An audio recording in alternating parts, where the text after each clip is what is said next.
What's going on, y'all? It's your boy D Maze for Mind Games Uncut.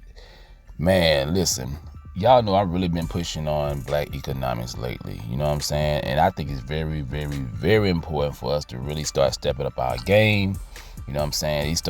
We need to start promoting more positive images of our people, encouraging our kids to, when they go into school, to get a degree or certification is something that's going to benefit them for the future. You know what I'm saying? Because we do not preach that enough in our community. But anyway, I don't want to rant too long, y'all. I want y'all to listen to a classic by Tony Brown. This brother was breaking it down about economics, about pretty much the state of black people and what we'll be going into the future. And this was like way back, you know what I'm saying, on the Donahue show. And it's very important, y'all. I think we should listen to it and just, you know what I'm saying, just suck it in and see how far have we gone as a people, you know what I'm saying, because this is going to be very interesting. And I think we should just listen to this master teacher talk. Shout out to Tony Brown. We're going to get right into it. Well, Tony Brown, for a talk show host, you've been unusually well behaved throughout this program, and I thank you for your patience.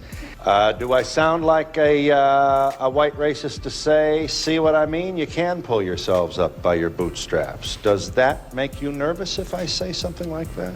No, but the context would make me nervous if you were suggesting, and you're not, that all blacks had to do was to go to work, and if they worked as hard as whites, we could make it. But that's not the context in which you're saying it. The context in which you're saying it is that we are looking at a group of people, 30 million people, who this year will earn $300 billion, equal to the 14th richest nation in the world. We're 12% of the population. We buy 18% of the orange juice, 20% of the rice, 26% of Cadillac cars, et cetera, et cetera, et cetera. We have 350 black organizations, middle-class blacks, 1 million of which go to white hotels each summer. They spend $16 billion discussing white racism and black poverty.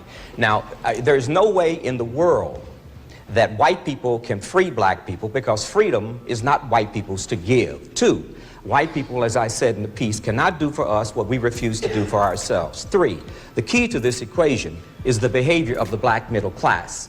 The key to this is not understanding whether or not whites like blacks or blacks like whites. I frankly have no interest in that at all. I have no interest in managed society. I'm not interested in having to sit next to people because they're white. I'm interested in being equal, and the only way you're equal is to have power. Alan Keyes said the most cogent thing said here tonight, and that is, we are talking about power, not whether or not white people have been fair, not whether they're nice people, not whether or not black people are good or bad, but whether or not you as a community of people have the instruments of defense and in some cases of aggression to protect your turf and or your interests. You can't have 30 million people handing over to another people 100% of their resources and blaming them for 100% of their problems. That is not intelligent. So what we need to do in the black community is A, decide to be competitive. And the only way we're going to be competitive is to use our resources. And the final thing I'd like to say is this: the primary resource we have as a people is not our money. It's what we know. And what you know is called human capital.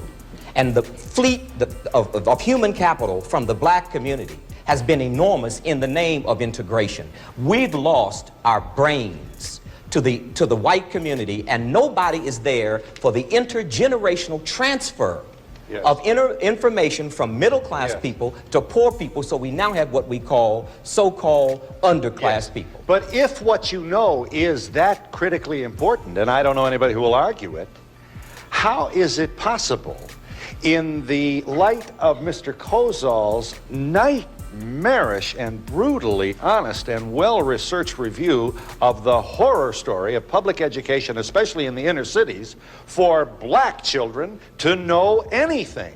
White power structure and the white community in America are out of options. They can no longer afford racism, and they can no longer afford school systems that don't work for this following reason. In 8 years, over 50% of the population workforce will be female and non-white. In 30 years, this will be a majority numerically non-white nation. If we do not train women and non-whites to go into the workforce for high-tech skilled jobs in the next 8 years, none of us in this room is going to have a job at all. So Mr. Kozol, there's another dimension to what he is saying, and I'm sure he's more than aware of it, and that is, it is not black schools that have failed.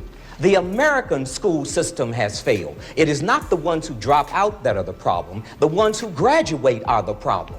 We do not have a school system that does anything for post-secondary education, and we don't have a school system that does anything for the bottom 50%, which is why Germany and Japan are beating our brains out. Regardless of the color of the student. Regardless. Now, when you get to blacks, we cannot leave out of this equation the black middle class.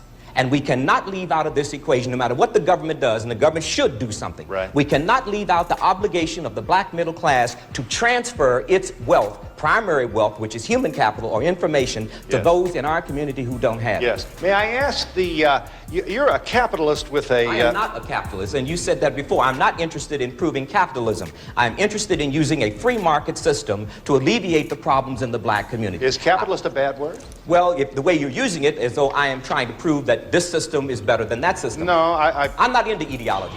You can call me anything you want. You're a businessman who takes full advantage of the free market opportunities. Let me put it that way. I'm trying to pay my rent and keep the phone Very ringing. good. Now, I don't know what you call that. Yeah. Whatever you call that, that's what I do. Right. Now, okay, so I am simply interested in this. There are 30 million of us. We earn $300 billion. We spend 6.6% of our money with one another, 95% with other people. I'm simply interested in creating structures so we can transfer that money back, and most of all, not to any black person in this room, but to poor black people, because the difference in the achievement of our community will not come from middle-class blacks like us who have done so well under affirmative action. Poor blacks didn't get a nickel. They're the ones who are hurting, which is why the black community is in such dire difficulty.